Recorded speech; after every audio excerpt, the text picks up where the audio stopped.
Wusstet ihr, dass die Crème Brûlée 1691 zum ersten Mal in einem Kochbuch erwähnt wurde? Ja, es ist also ein ziemlich altes Dessert, aber es ist immer noch im Trend. Und warum, zeige ich euch jetzt. Wir brauchen nur 4 Zutaten, und zwar Eigelbe, Zucker, Sahne und Vanille. Entweder so ein Vanillepulver, wie ich das immer verwende, oder eine frische Vanilleschote, die ja traditionell zum Einsatz kommt. Gebt die Sahne in einen kleinen Topf und erhitzt sie.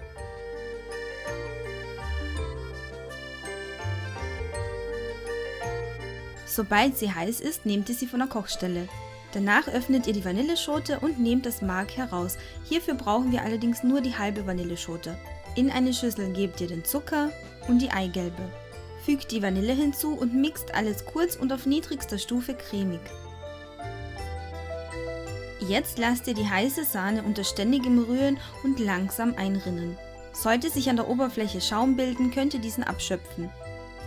Das sind die typischen Auflauf- bzw. Crème Brûlée Förmchen, die gibt es in klein oder auch in etwas größer. Meine haben 10 cm Durchmesser und sind ungefähr 5 cm hoch. Ich wasche sie mit kaltem Wasser aus und danach befülle ich sie zu 2/3 voll mit der vorbereiteten Mischung. Ihr seht, ich habe die Förmchen bis zu dieser einen Linie hier oben befüllt. Jetzt stelle ich sie in eine Auflaufform und in den Ofen, und zwar in den vorgeheizten bei 150 Grad Ober-Unterhitze. Sobald die Auflaufform im Ofen ist, kommt das Wasser ins Spiel, denn wir brauchen jetzt kochend heißes Wasser und dieses sollte die Förmchen zu 2/3 bedecken.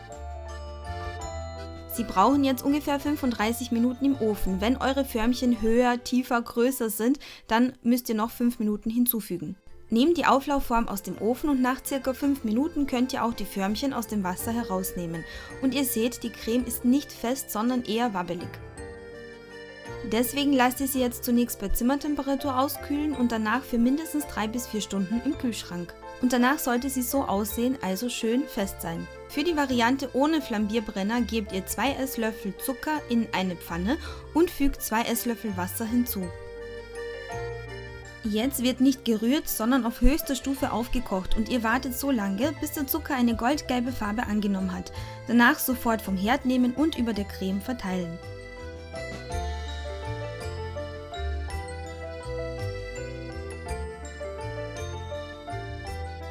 Jetzt wartet ihr ein paar Minuten, bis der Zucker ausgekühlt ist und ihr habt eine richtig schöne, knusprige Karamellschicht.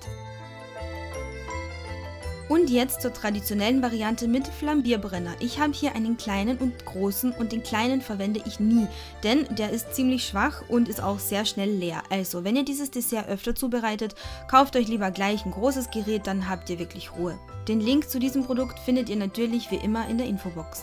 Verteilt 1 bis 2 Teelöffel Zucker an der Oberfläche und jetzt könnt ihr flambieren. Und zwar solltet ihr darauf achten, dass ihr nie an einer Stelle zu lange verweilt, weil der Zucker sonst sehr schnell verbrennt. Der Zucker sollte so eine schöne karamellige Farbe angenommen haben und es darf auch ein bisschen rauchen, aber nicht mehr. Also achtet wirklich darauf, dass euch der Zucker nicht verbrennt. Im Grundrezept verwendet man 120 Gramm Zucker, was viel zu viel ist meiner Meinung nach. Ich habe also die Zuckermenge reduziert und damit eignet sich dieses Rezept auch für jene unter euch, die besonders süße Desserts eigentlich nicht mögen.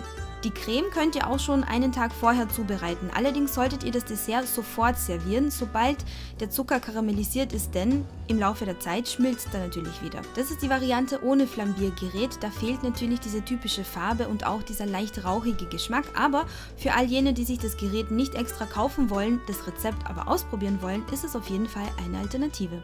Weitere Infos findet ihr im Rezept auf meinem Blog und ich sage vielen Dank fürs Zusehen und bis zum nächsten Video.